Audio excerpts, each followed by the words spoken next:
teman-teman, aku Windy Atika Prasetyani dengan NIM 111222035. Dan hari ini kita bakal bahas topik yang sebenarnya dekat banget sama kehidupan sehari-hari kita, yaitu tentang konsep diri, gaya hidup, dan kepribadian dalam perilaku konsumen.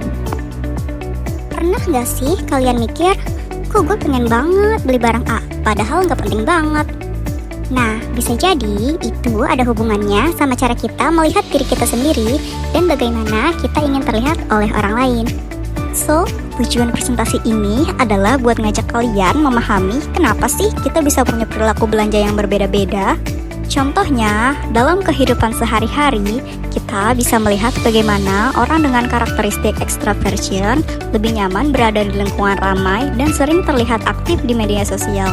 Sementara itu, individu dengan tingkat konsistensianis tinggi biasanya lebih terorganisir dalam memilih produk. Mereka baca review dulu, bandingin harga, dan cek legalitas sebelum beli. Hal-hal kecil seperti ini mencerminkan bahwa kepribadian punya peran besar dalam proses pengambilan keputusan konsumen. Apa sih itu kepribadian? Let's go, kita bahas apa kepribadian itu sendiri.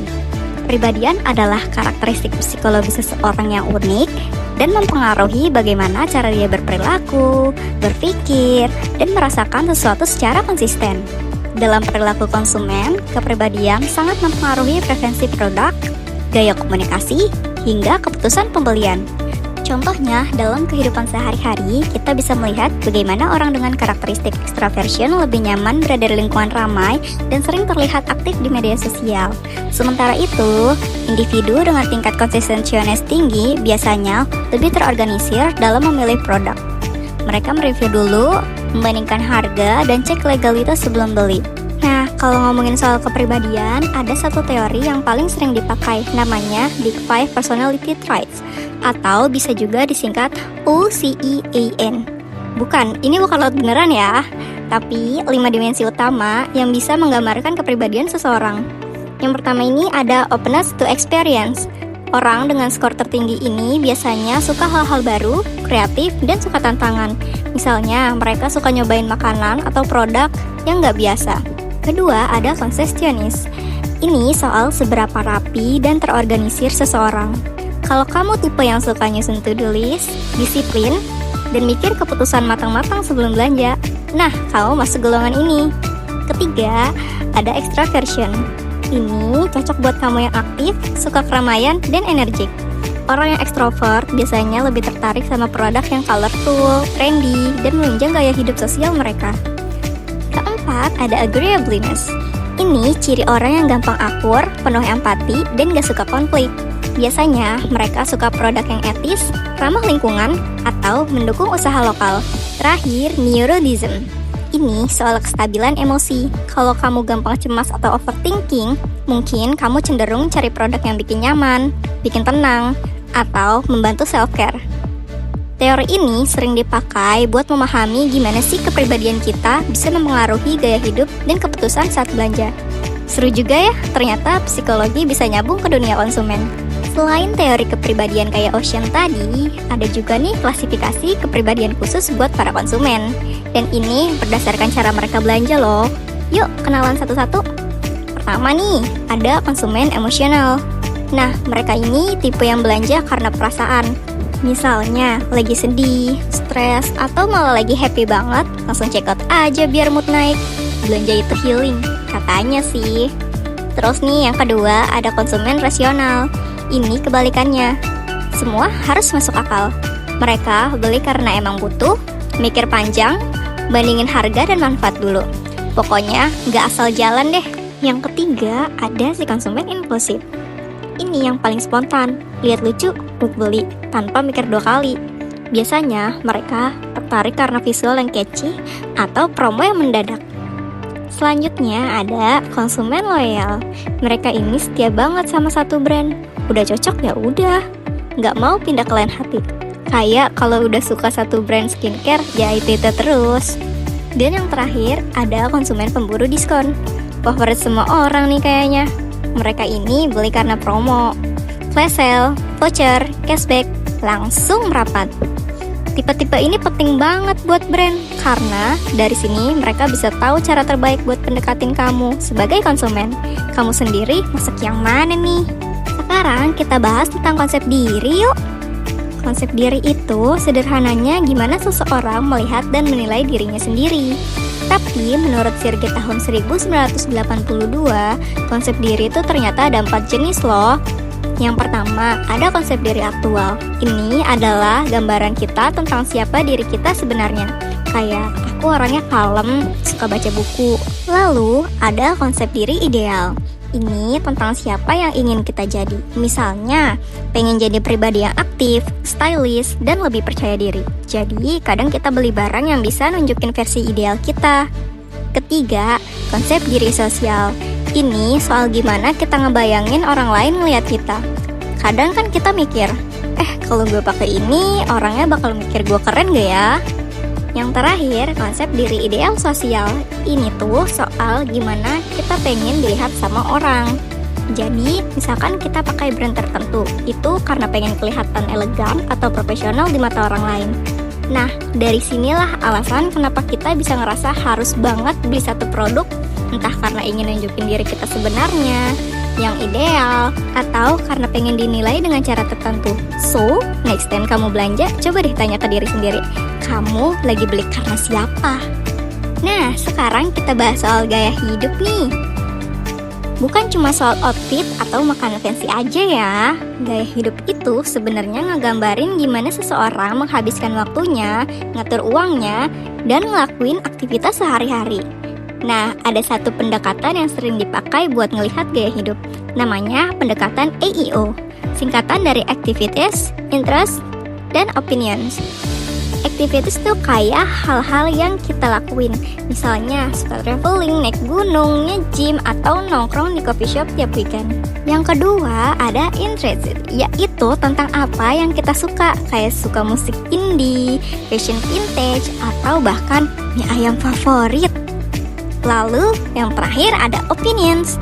Ini lebih ke pandangan atau sikap kita terhadap berbagai hal. Bisa soal lingkungan, teknologi, atau cara hidup tertentu. Semua ngegambarin gaya hidup kita. Dan ternyata gaya hidup ini sangat berpengaruh loh ke cara kita konsumsi barang atau jasa. Makanya, banyak brand yang ngebentuk citra tertentu biar cocok sama gaya hidup target pasarnya.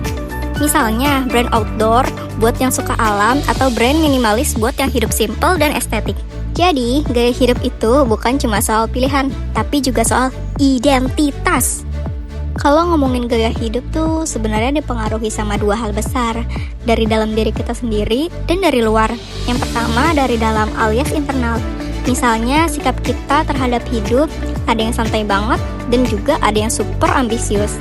Terus kepribadian juga ngaruh. Orang introvert dan ekstrovert pasti beda pilihan gaya hidupnya.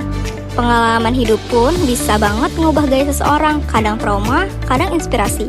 Lanjut ke faktor eksternal, ini tuh hal-hal dari luar kayak keluarga, status sosial, sama budaya. Keluarga biasanya punya peran besar dalam membentuk kebiasaan awal. Status sosial, ya tentu aja.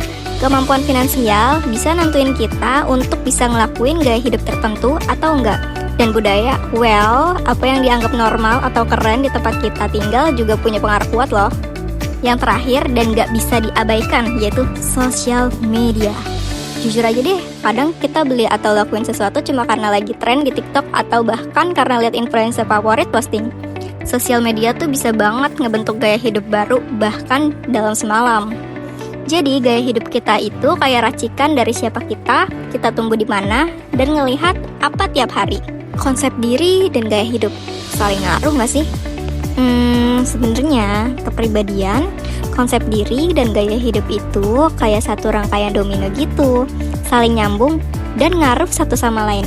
Pertama, kepribadian ini yang jadi dasar. Kayak kalau kita orangnya perfeksionis, introvert, atau supel, semua itu bakal mempengaruhi cara kita lihat diri sendiri.